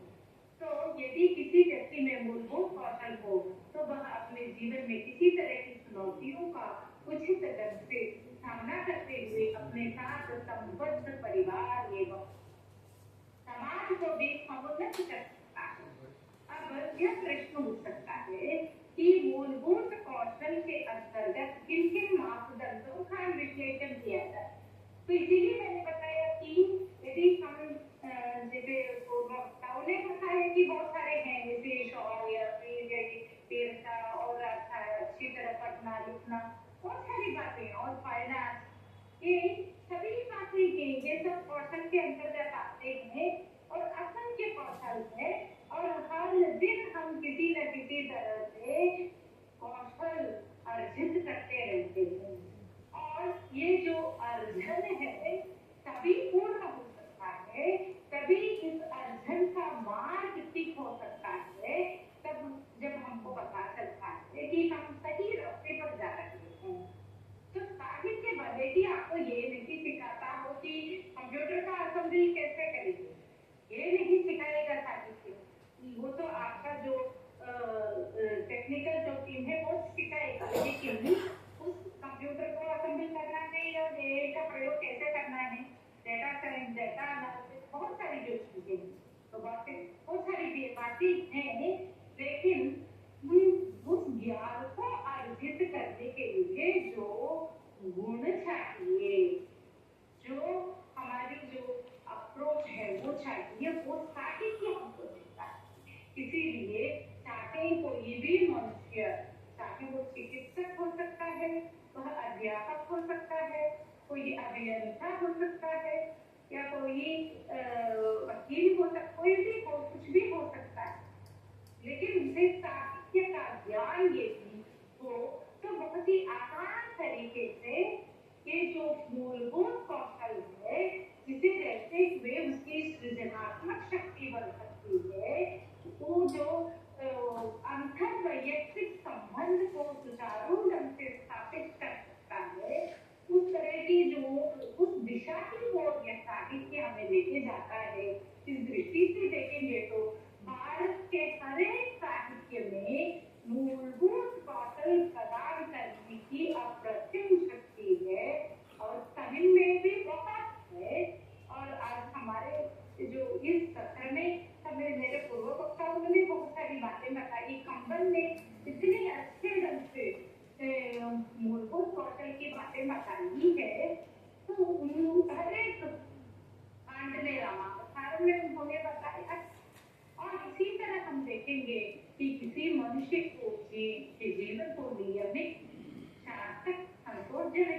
समुन्नत करने के लिए कुछ क्षमताओं की अनिवार्यता है जो उस मनुष्य के संस्कृति, विश्वास, भौगोलिक परिस्थिति आदि कई जैविक परिस्थितियों से निर्मित होते हैं और उन्हें हम मूलभूत कौशल कहते हैं। और इस मूलभूत कौशल को बनाने के लिए, उसके संस्थापन के लिए साहित्य की महत्वपूर्ण भूमिका होती है। और इस साहित्य का प्रयोग और इस साहित्य का अनुप्रयोग सही दृष्टि से होना चाहिए। इसे हर माध्यम से, आजकल तो लिखित साहित्य से लेके हम हर तरह से हम साहित्य को लेके जाते हैं और उचित संप्रेषण और निर्णय लेने की क्षमता के लिए भी साहित्य हमारे लिए बहुत काम आ सकता है। तो मेरा जो ये आलेख है इसके मूलभूत मुद्दा है कि उचित संप्रेषण, अंतर वैयक्तिक संबंध, निर्णय लेने की क्षमता, समस्याओं का समाधान, रचनात्मक सोच, विश्लेषणात्मक सोच, संवेदना, लचीलापन, भावात्मक बुद्धि, समय प्रबंधन, दृढ़ता, पुनरुद्धार, आलोचनाओं का सामना करना, आत्म प्रबंधन, सहकारी, समय पूरा हो गया। आदि जितने भी मूलभूत कौशल है वो साहित्य के द्वारा हो सकता है। और हमें साहित्य जैसी अपार में आपको इससे भी असंख्य सैकड़ों मूलभूत कौशल मिल सकते हैं। उसके लिए अलग से सत्र भी पर्याप्त नहीं हो सकता। तो जो अवसर मुझे दिया गया है उसके लिए मैं केंद्रीय हिंदी संस्था को प्रति आभार व्यक्त करते हुए सबको नमन करती हूँ। धन्यवाद। धन्यवाद मैम। आपने साहित्य में मनुष्य के मूलभूत कौशल के संपूर्ण विकास का प्रभावशाली वर्णन किया। मनुष्य जीवन के लिए अनुशासन, क्षमाशीलता आदि का महत्व आपने तमिल साहित्य के उदाहरणों द्वारा दिया। आपका बहुत बहुत धन्यवाद मैम। आप अभी पटल पर बने रहिए। डिस्कनेक्ट मत कीजिएगा, अभी आप लाइन पर बने रहिए। अब मैं अध्यक्षीय वक्तव्य के लिए कोई नहीं है क्या? डॉक्टर ए भवानी जी को आमंत्रित करना चाहती हूँ। आपका स्वागत है मैम।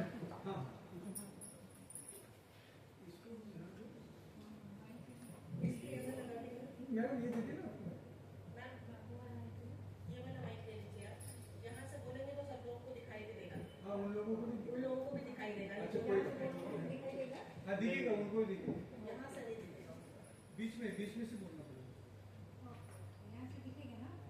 बीच में बैठना पड़ेगा। हाँ, बैठ कर बोले।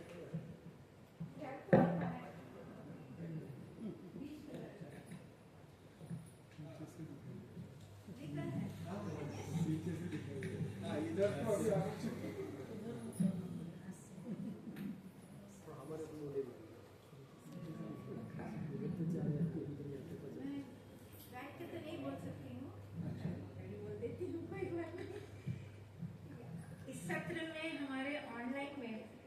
लोग आए थे हमारे बीच में।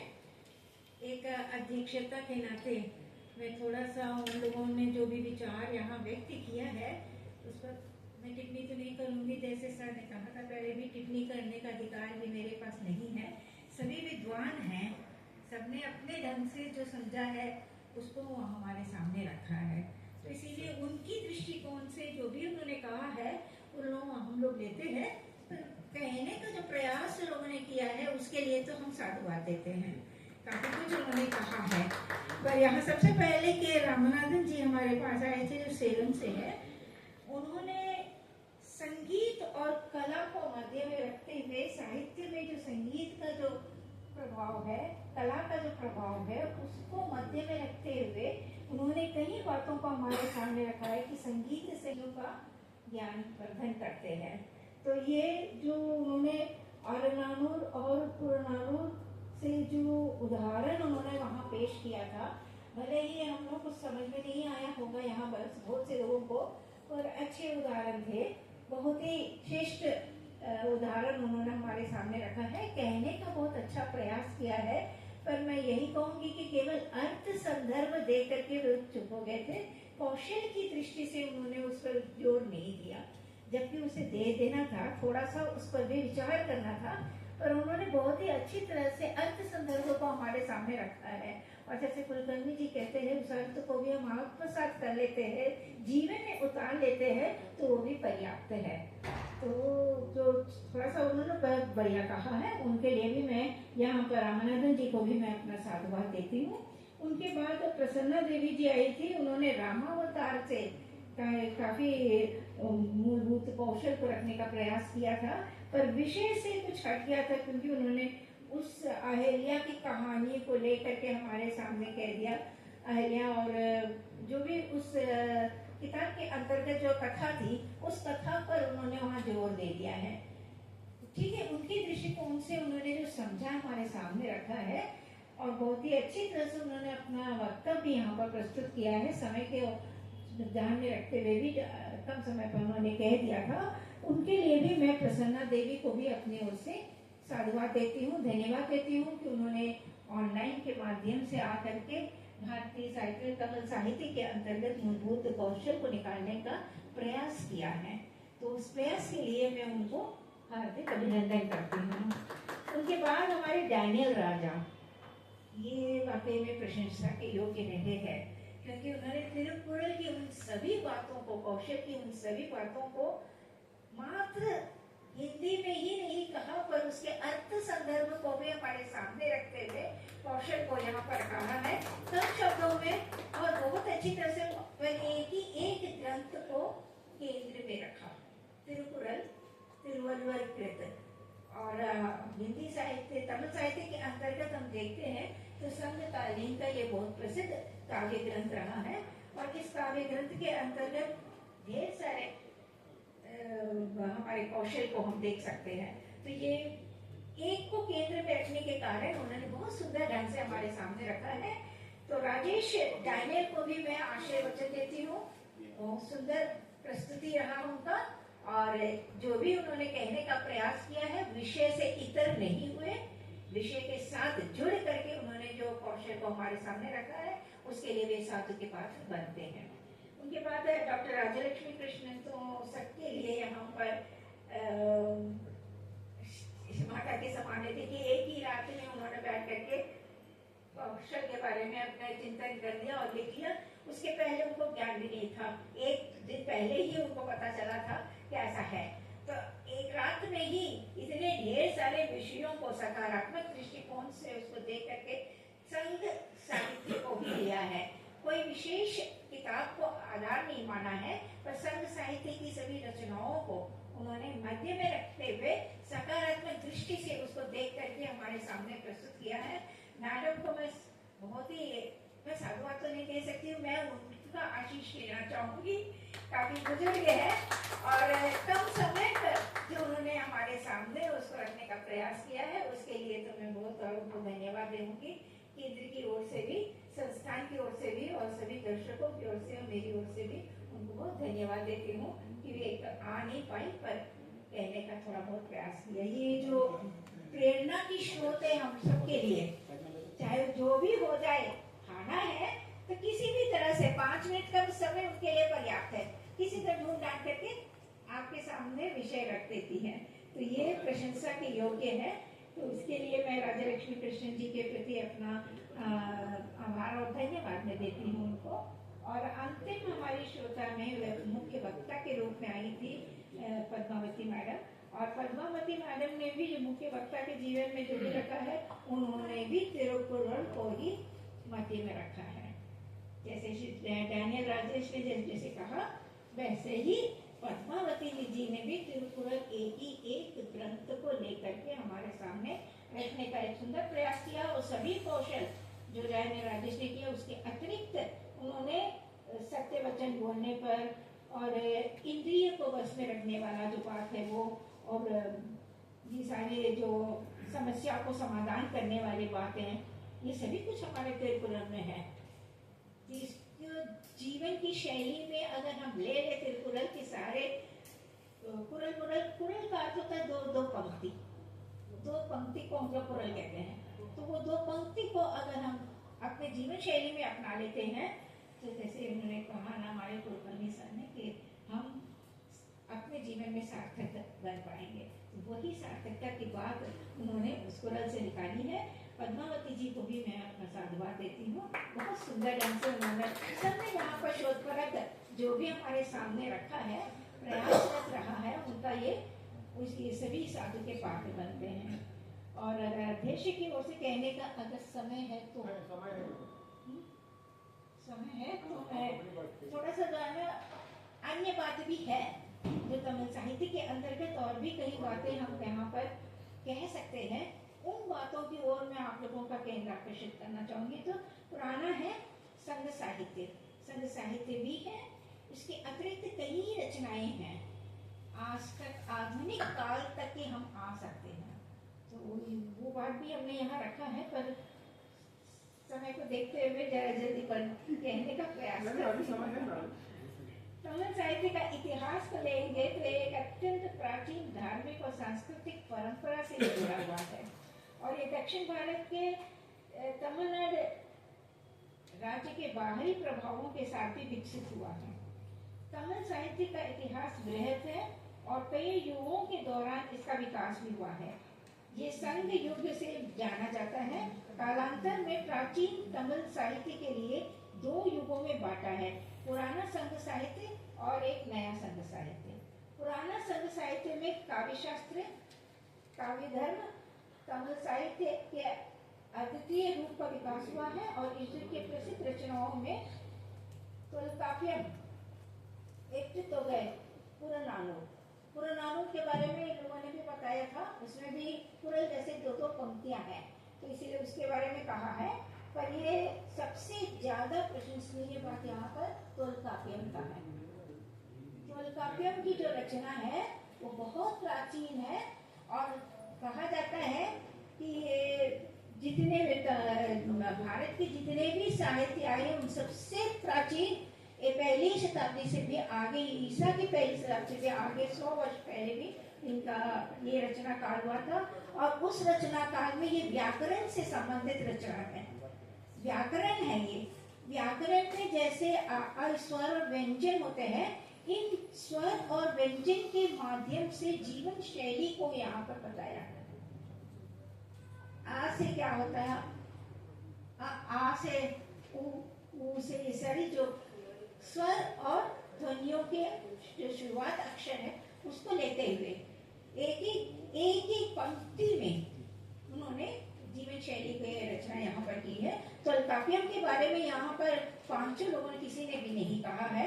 वैसे तोल्काप्पियम भी यहाँ पर एक महत्वपूर्ण रचना है, जिसमें कई बातें एक पंक्ति में या 2 शब्दों में कई बातें ऐसी कही गई है जो हमारे जीवन के लिए बहुत ही यथार्थ है। जीवन के यथार्थ की बातें, जीवन के सत्य की बातें, जीवन में जो हमारा उतारना है, जो जीवन शैली के लिए जो प्रमुख बातें हैं, व्यवहार की बातें, उन सभी बातों को हम तोल्काप्पियम में पाते हैं। और व्याकरण की दृष्टि सबसे प्राचीन माना जाता है। ये नए युग, संगम युग के मध्यकालीन युग भी कहा जाता है, और इस युग में भक्ति साहित्य का विकास हुआ था। भक्ति साहित्य के विकास में ईश्वर को, संतों को, आचार्यों की उनकी स्तुति, उनकी प्रशंसा के कई चीजों कविताएं लिखी गई है, और इसमें ही तिरुकुरल और नारायणी दिव्य प्रबंधम करके 4000 दिव्य प्रबंधम, ये इसमें इन्होंने जीवन शैली के बारे में कहा गया। ये सबने केवल तिरुकुरल को लिया है, पर ये नारायणी दिव्य प्रबंधम में भी इस पर कई बातों का कथा के रूप में, कहानी के रूप में, दोनों ग्रंथों में कहानी के रूप में कहा गया है। छोटी छोटी कहानियां हैं। तिरुकुरल में जो उन्होंने कहा है, शायद डैनियल राजा ने और पद्मावती माधव ने जो तिरुकुरल को मध्य में रखकर के जीवन शैली के बारे में जो कहा, 2 पंक्ति में जो कुरल कहा गया, उन 2 पंक्तियों को एक कहानी से जुड़ी हुई है। ऐसा लगता है जैसे एक मुहावरा, एक लोकोक्ति है, उस लोकोक्ति के पीछे एक कहानी जुड़ी रहती है। हम लोगों के जीवन में भी लोकोक्तियां हैं, तो वो लोकोक्तियों के नाच में जाने आने के, उसके पीछे एक कहानी जुड़ी है। जुड़ी होने के कारण ही वो पहले लोगों ने उसको उक्ति के रूप में अपनाया है।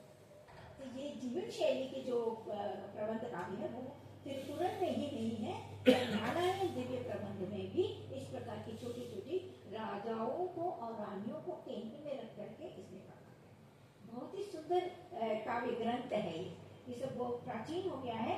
कई ऐसे हम लोग मानते हैं कि ये जो संघ काल है वो 3 है।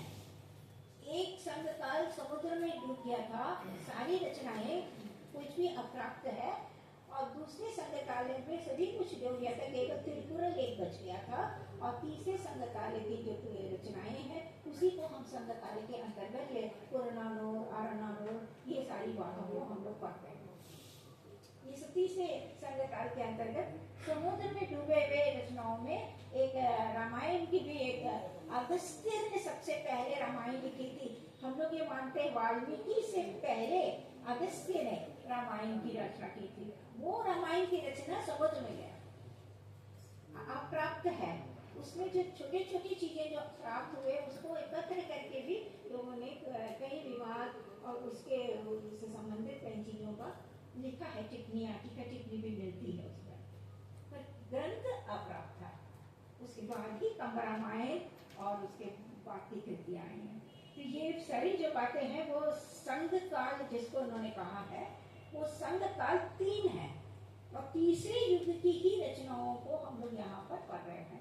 पहला और दूसरा युग समुद्र में गया, उसको अभी तक ही उसकी रचनाएं अप्राप्त है।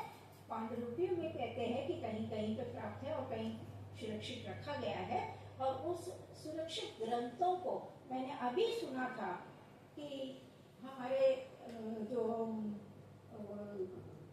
कांचीपुरम का जो यूनिवर्सिटी है ना उसमें हस्तलिपि और पांडुलिपि के रूप में उन लोगों को भेजा है उसका ट्रांसलेशन करने के लिए, तमिल में उसको ट्रांसलेट करना। उनकी वो संघकालीन तमिल जो था ना वट्टयित्ति में था, और वो संघकालीन तमिल को हम सेंतमिल कहते हैं।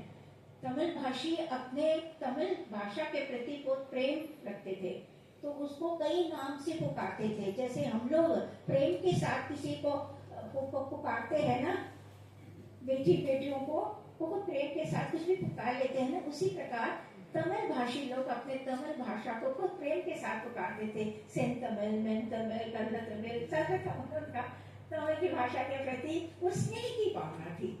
वो स्नेह की भावना के कारण भी ये तमिल वास्तव में कहते हैं स्नेह की अंश के रूप में तेलुगु, कन्नड़, मलयालम और सारी भाषाओं का यहाँ पर प्रगति हुआ है। पर एक तमिल भाषा ऐसी है जिसने संस्कृत का भी सहारा नहीं लिया। संस्कृत शब्द भी तमिल में नहीं है, तो ये एकदम नया है, संस्कृत से भी पुराना प्राचीन हम लोग मानते हैं ये।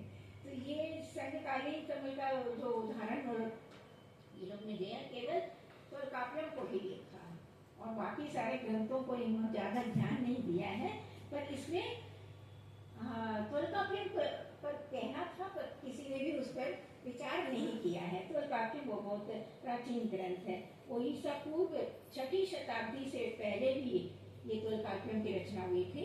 वो सुव्यवस्थित व्याकरण ग्रंथ है, और किसी भी भाषा में इस प्रकार का ग्रंथ होना ये इस बात का वो बात में है कि वो इससे पहले कई सदियों से सुंदर रचनाएं इस भाषा में प्राप्त हुई होगी, इसीलिए तोलकाप्पियम की रचना हुई है उसको देखने के बाद ही।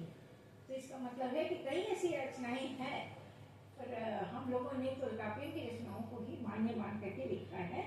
उसके बाद भी तोलकाप्पियम को भी इन्होंने 3 भागों में बांटा है।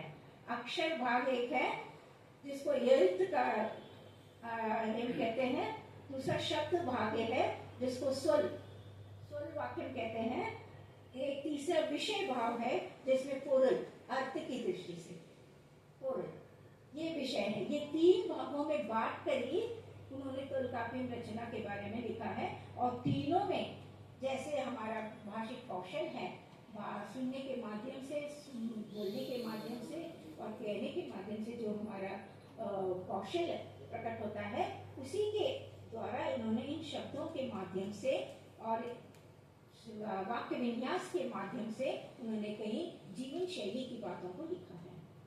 जीवन शैली हमारे जीवन कैसा होना चाहिए, व्यवहारिक दृष्टि से और हमको किस प्रकार जीना चाहिए, कैसा हमारा जीवन होना चाहिए, सत्य की बात कहना, धर्म की बात करना, न्याय संगत रहना, किसी से झगड़ा नहीं करना, वो आने वाले आधुनिक काल के हमारे सुब्रमण्य भारती ने भी बच्चों को सीख में कहा था। सीख में बच्चों से यही कहते थे, ओडी विलेयारे पापा और गोयंदे भैया पापा, ओडी विलेयारे पापा, मिलकर रहिए, अलग नहीं रहना चाहिए, सबको बांट करके खाने की आदत, ये सब सिखाया था हमारे आज के सुब्रमण्य भारती की कविताओं में। तो ये बातें हमारी जीवन शैली में तोल्काप्पियम के ही समय से अक्षर के माध्यम से और हमारे इसमें ये जो जीवन शैली की बातें हैं वो कौशिक है, हमारे भाषिक कौशिक कहते हैं, साहित्य के माध्यम से अच्छी बातों को सिखाना, बच्चों से लेकर के बड़े तक के लिए ये सीख की बात होती है। झूठ नहीं बोलना चाहिए, सबसे मिलकर रहना चाहिए, किसी को धोखा नहीं देना चाहिए, किसी के साथ हमारा द्वेष नहीं होना चाहिए, वैमनस्य की भावना को छोड़ो। और वो भी ये कहते हैं बच्चों के पास, हमारे सुब्रमण्य भारती की कविता में काले उम्र स्वामी को या दिया जलाना है और ईश्वर को प्रार्थना करना है, उसके बाद पढ़ना है, उसके बाद स्कूल जाकर के शाम को खेलना है। तो ये जो रीति है, ये सारी बातें हमारे आज के ही इसमें हमारे सुब्रमण्य भारती की रचनाओं में आ गया है। गोविंद पाठक करके उन्होंने कई ऐसी बातें बच्चों को सिखाना है। सबसे पहले हम बच्चों को ही सिखाते हैं नीति और धर्म की बातें, और नैतिक जीवन की बातों को हम बच्चों से ही ले जाते हैं, क्योंकि जो कहते हैं ना कि 5 साल में जो नहीं सीखा 55 में हम सीख नहीं सकते। 55 में हम सीख नहीं सकते हैं। 5 साल के बच्चों को हम डांट करके मार करके सिखा सकते हैं, 55 की उम्र में हम डांट नहीं सकते, मार नहीं सकते, वो हमारी बात नहीं सुने। तो ये आदेश उपदेश जो भी देना है वो उस उम्र में ही हम कर सकते हैं। तो उस उम्र के बच्चों के लिए कई ऐसे सीख की बातें हम तोल्काप्पियम के अक्षर और इसमें भी देखते हैं, और आज के आधुनिक कवि सुब्रमण्य भारती की कविताओं में भी गोविंद पाठक उसमें हम देखते हैं। कई ऐसे गाने उनके इसमें हैं, गीत उनका बहुत प्रभावशाली है। तो ये सारी बातें हमारे तोल्काप्पियम में ही है। बहुत प्राचीन ग्रंथ, और सबसे प्राचीन ग्रंथ, हम सबसे पहले ग्रंथ हम इन्हीं को मानते हैं, और इस प्राचीन ग्रंथ में इन सारी बातों को हमने यहाँ ढूंढ सकते हैं, निकाल सकते हैं।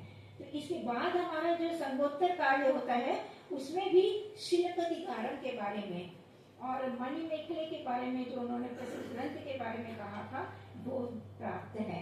शिल्पाधिकारम का हिंदी अनुवाद हुआ है सुहाग के नूपुर के नाम से, सुहाग का नूपुर के नाम से हिंदी में साहित्य में उनका अध्ययन हुआ है।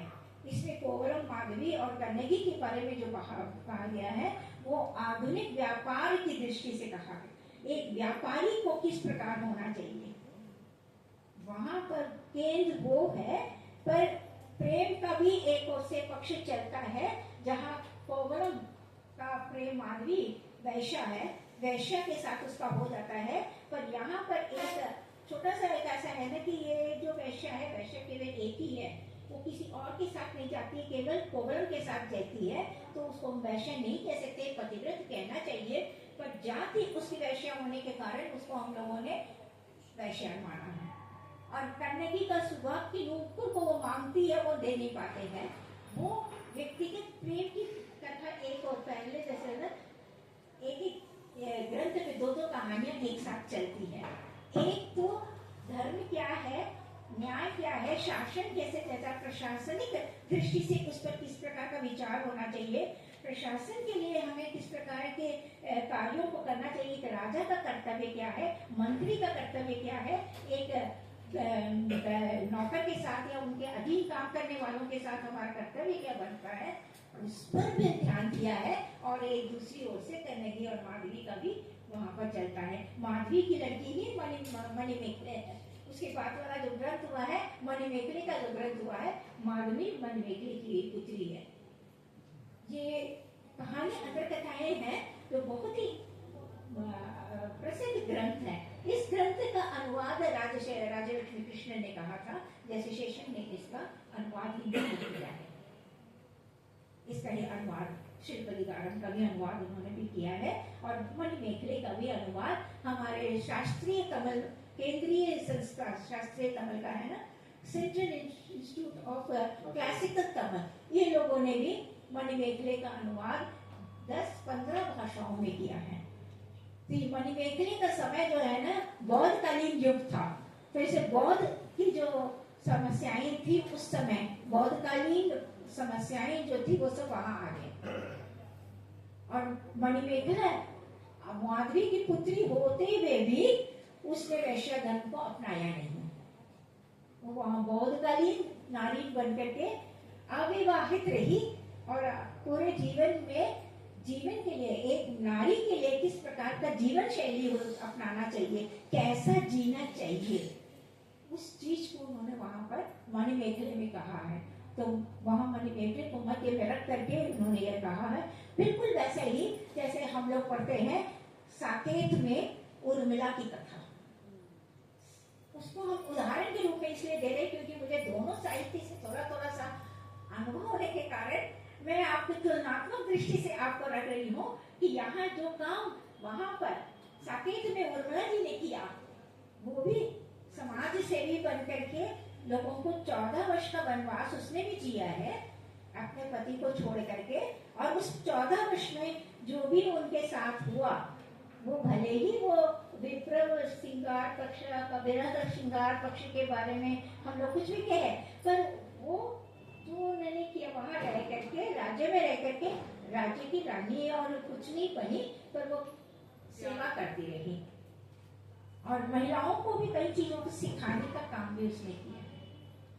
ये बात जैसे मणिमेखले ने यहाँ पर किया है, बौद्ध धर्म में नारी आश्रम में रह करके नारी को शिक्षित करने का काम किया। ये काम हमारे पुराने ग्रंथों में, संघकालीन ग्रंथ है ये सारे, संघकालीन ग्रंथों में ही इन चीजों को हम लोग ने अध्ययन किया है।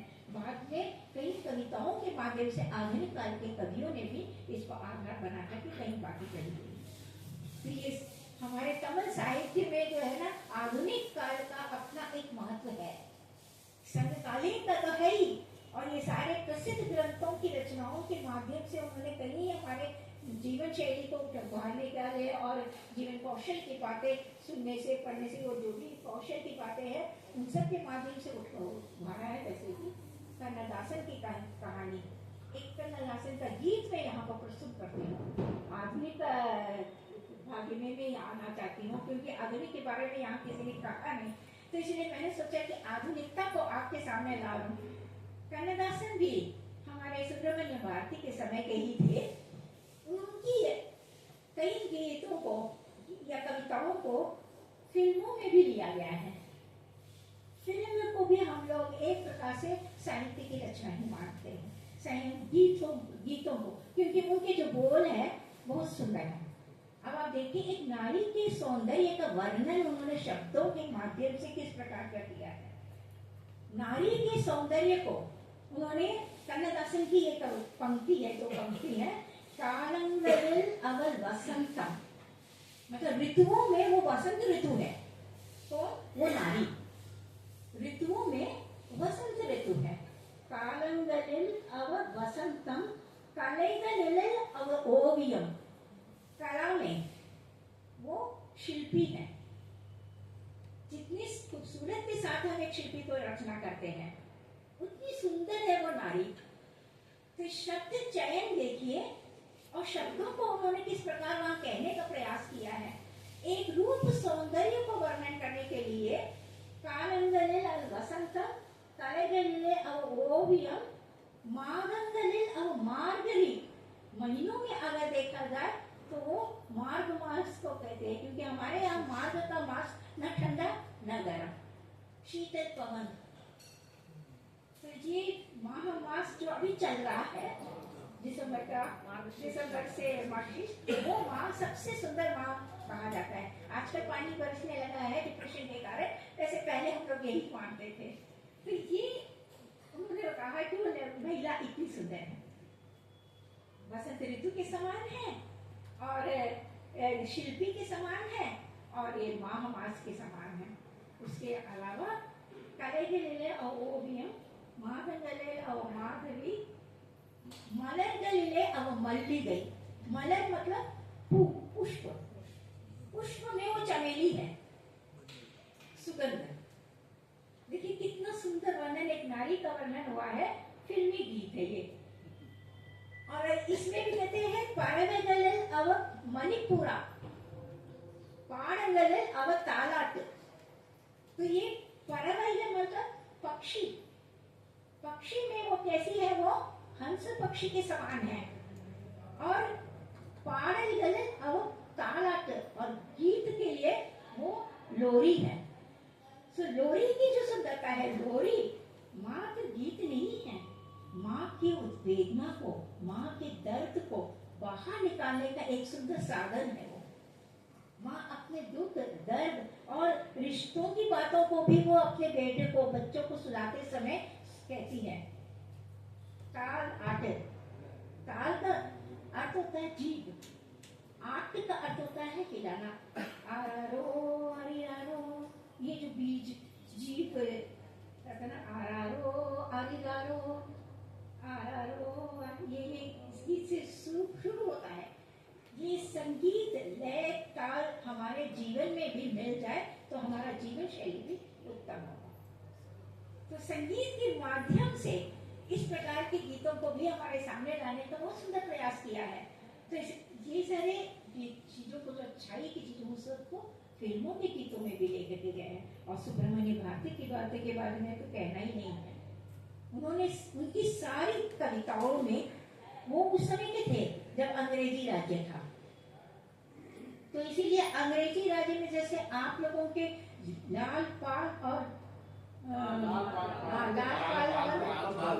लाल बाल पाल, ये है ना, हम लोग क्रांतिकारी दलों के अंतर्गत हम तीनों को मानते हैं, वो तीन लोग। उसी प्रकार तमिल में भी उस समय अंग्रेजों के साथ विरुद्ध करने के लिए सुब्रमण्य भारती भी एक थे, वह अय्यर थे, वह सुब्रमण्य अय्यर थे, ये लोग सभी थे। इन लोगों ने यहाँ क्रांति की काम किया है। क्रांति की जो बातें उन्होंने वहां पर किया है, उससे जागरण पैदा किया है।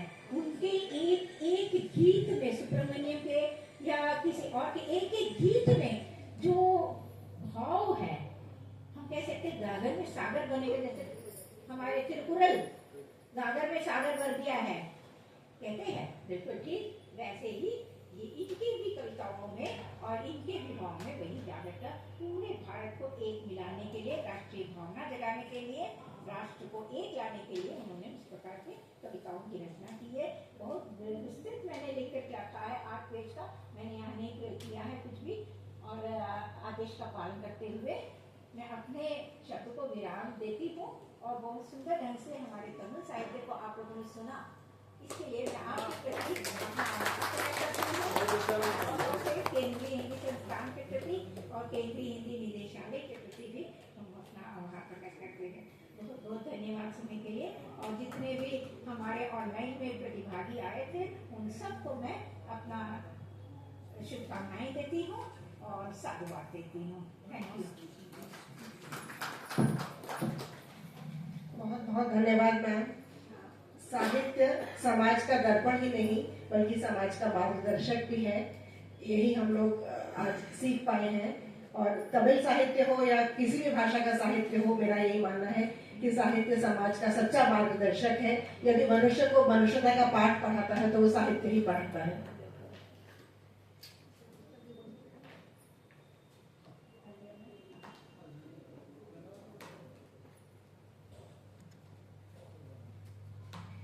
सत्र समापन की ओर है और धन्यवाद ज्ञापन के लिए मैं कोल्हापुर से आए अध्यापक छात्र संजय गुरम जी को आमंत्रित करती हूँ।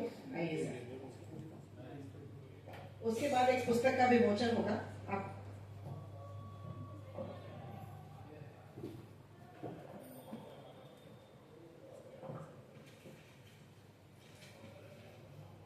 केंद्रीय हिंदी संस्थान आगरा द्वारा संचालित और हैदराबाद केंद्र में संपन्न हो रहा ये जो 2 दिवसीय संगोष्ठीय समारोह चल रहा है, जिसके अंतर्गत साहित्य के माध्यम से मूलभूत कौशल्य इस विषय पर विचार विमर्श हो रहे हैं।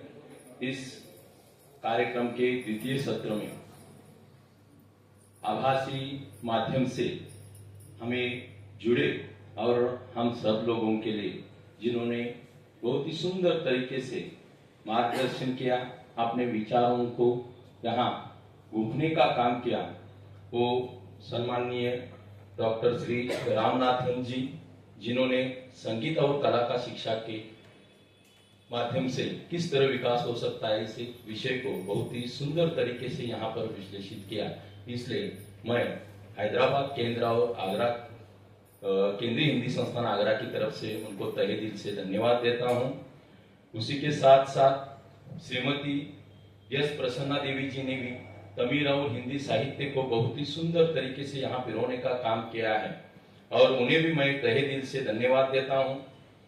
डैनियल राजेश जी ने तमिल साहित्य में जो विशेष कौशल्य है इसे यहाँ पर हम लोगों के सामने प्रस्तुत किया, उनके लिए भी मैं आप सभी की ओर से तहे दिल से धन्यवाद देता हूँ।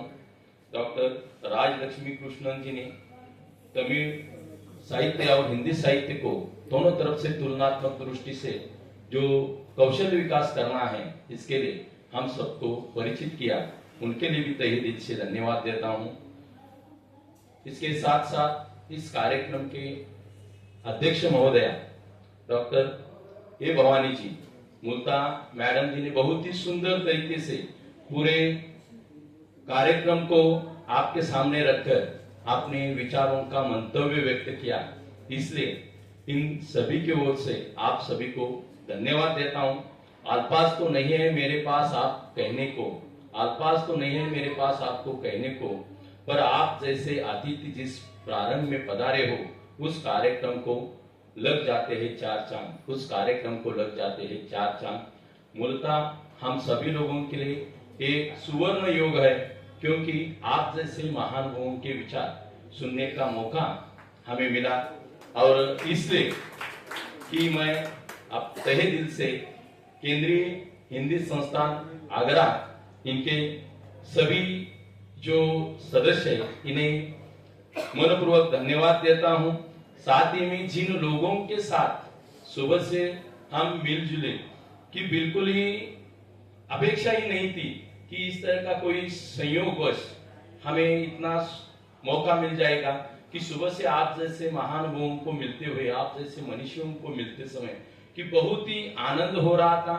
और साथ ही में आज के इस आभासी माध्यम से जुड़े हुए इस द्वितीय सत्र को जिन लोगों ने सुंदर तरीके से यहाँ पर सुचारू रूप से संपन्न किया और उनके विचार सुनने के लिए जिन लोगों के साथ हम यहाँ बैठे वो हमारे आदरणीय सम्माननीय डॉक्टर कुलकर्णी जी, सराजा जी, हमारे क्षेत्रीय निरीक्षक वानोड़े जी, इसके साथ साथ मेरे सामने यहाँ पर विराजमान सभी महानुभावों को मैं तहे दिल से धन्यवाद देता हूँ, शुक्रिया अदा करता हूँ और फिर एक बार आप सभी के सामने प्रणाम करता हूँ, क्योंकि आप सभी लोगों के माध्यम से हमें ये विचारों के मोती पाने का मौका मिला और हमारे सभी सहयोगी जो सहपाठी है उन्हें भी धन्यवाद देते हुए इस कार्यक्रम का आयोजन करने के लिए जो लोग यहाँ पर पिछले हफ्ते से कार्यरत है उन लोगों को भी मैं तहे दिल से शुक्रिया अदा करता हूँ और रुकता हूँ। धन्यवाद सर।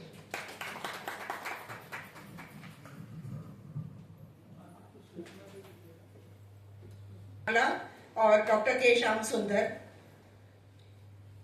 जो ही तेलुगु अनुदित पुस्तक है उसका नाम है जीवितम ओक उद्यमम और जो हिंदी कविता संग्रह है उसका नाम है उजियारे के साथ। हिंदी कविता संग्रह के लेखक डॉक्टर जयप्रकाश नागला और तेलुगु अनुवादक डॉक्टर के श्याम सुंदर। इसका विमोचन करने के लिए मैं आमंत्रित करती हूँ केंद्रीय हिंदी संस्थान आगरा के निदेशक डॉक्टर सुनील बाबूराव कुलकर्णी जी और पूर्व सम कुलपति हैदराबाद विश्वविद्यालय प्रोफेसर सर राजू जी और हैदराबाद केंद्र के निदेशक डॉक्टर गंगाधर वानोडे जी को, प्रभाशंकर जी को पुस्तक का विमोचन करने के लिए। सुमन लता मैडम जी आप भी आइए। डॉक्टर दत्ता साकोले जी,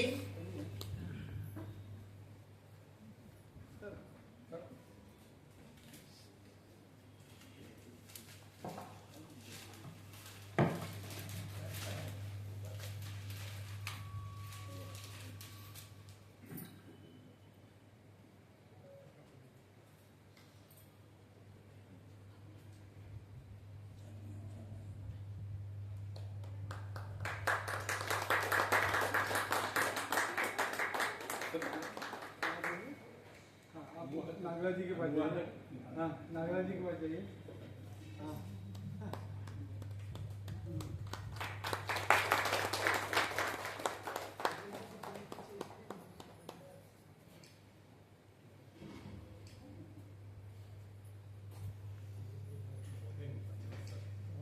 एक मिनट, मेरी नहीं, इनकी पत्नी भी मेरी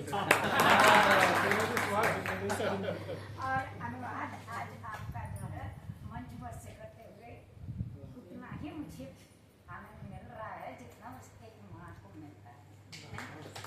भाषा जानना सीखना उससे अलग है अनुवाद करना, और अनुवाद करना वास्तव में एक कला है जिसके लिए आप बधाई के पात्र हैं। केंद्रीय हिंदी संस्थान आगरा निदेशक कुलकर्णी साहब जी को और क्षेत्रीय निदेशक डॉक्टर बनोड़े जी साहब को भी बहुत बहुत धन्यवाद। आप सबको भी बहुत बहुत धन्यवाद।